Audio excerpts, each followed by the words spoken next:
It looks like the buyer's market is over, guys. Yep, this is the first real estate market update of the year for Phoenix, Arizona and the metropolitan area. And it's really starting like this. Keep watching to find out more. My name is Selena Costa with eXp Realty, here with your January 2023 market update coming up.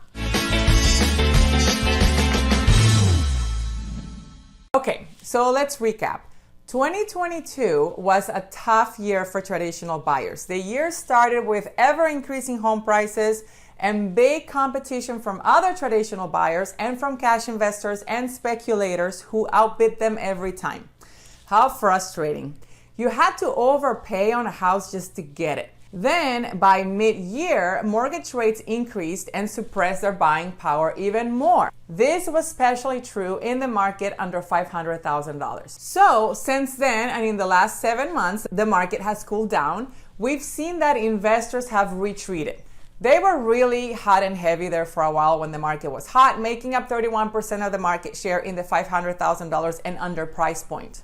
Their normal is between 11 to 15% of the market share, so it was almost double. But in December, we saw that traditional buyers have once again returned to their usual 71% market share in that same price point, and investors have retreated to 20%. Investors and iBuyers make up the majority of the losses associated with the recent price declines. Yes, when you're speculating and betting that the market will keep growing, when in fact it has retreated, you will lose money. And as investors retreat, this is great news for traditional buyers, especially for first-time home buyers, which were really suffering.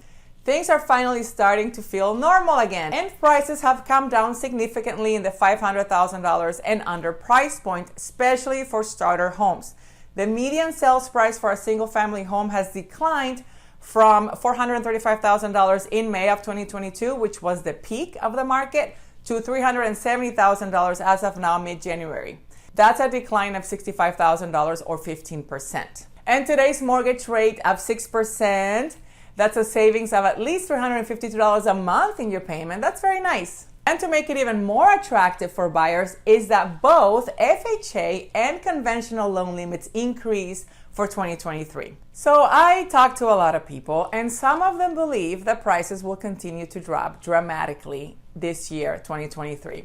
So they are opting to wait and not to buy. However, after a short 4-week buyer's market from November to December, the ratios of supply and demand are showing that the greater Phoenix is moving back to a balanced market as we speak. So our buyer's market literally lasted 4 weeks. I hope you enjoyed it, and I hope you were able to take advantage of it because it's gone. Phoenix and the metropolitan area have always operated as a seller's market, except of course after the market crash and during the Great Recession years.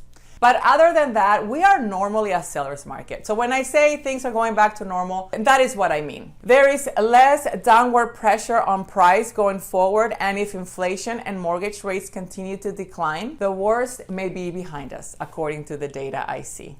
What kept this market from crashing or declining further than it did is the fact that we don't have an oversupply of listings or homes for sale.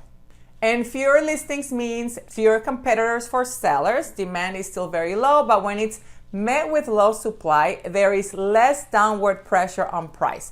That is why our prices didn't crash. In November and December, pretty much every region of the Phoenix metro was a buyer's market. And by now, mid-January, third week of January, Phoenix, Glendale, Mesa, Tempe, Avondale, Gilbert have all come out of a buyer's market and into a balanced market, except for Chandler, which just went straight to a seller's market again. The only large cities left in strong buyer markets are Goodyear, Queen Creek, Santan Valley, Maricopa, and Buckeye. This does not mean that it's going to be like 2020 and 2021 all over again. No. If you're a seller, you still have to most likely do price reductions, negotiate, give concessions, contribute towards a rate buy down to the buyer, etc. Concessions will continue to be the antidote for the high interest rates and unaffordability that are keeping buyers on the fence. In fact, currently over 50% of all of January sales have involved some form of concession from the seller to the buyer, and the average concession I see is $10,000, which is in line with the cost of a temporary rate buy down. In addition to concessions, final sale prices are showing sellers getting an average of almost 97% of their original list price. The luxury market over 1.5 million, I see fewer concessions or nothing at all, but it's more of a price negotiation in that market. All in all, the majority of sellers are coming out ahead at closing. This is still a great time to sell because of the equity. 65% of active resale listings have been owned for at least 2 years. The long-term appreciation rate for homes in the greater Phoenix are as follows. It's right here. If you owned your home for 2 years versus 3 years, 4 years, 5 years, and 6 years or more. So there you have it, guys. I hope this was helpful, and until next time.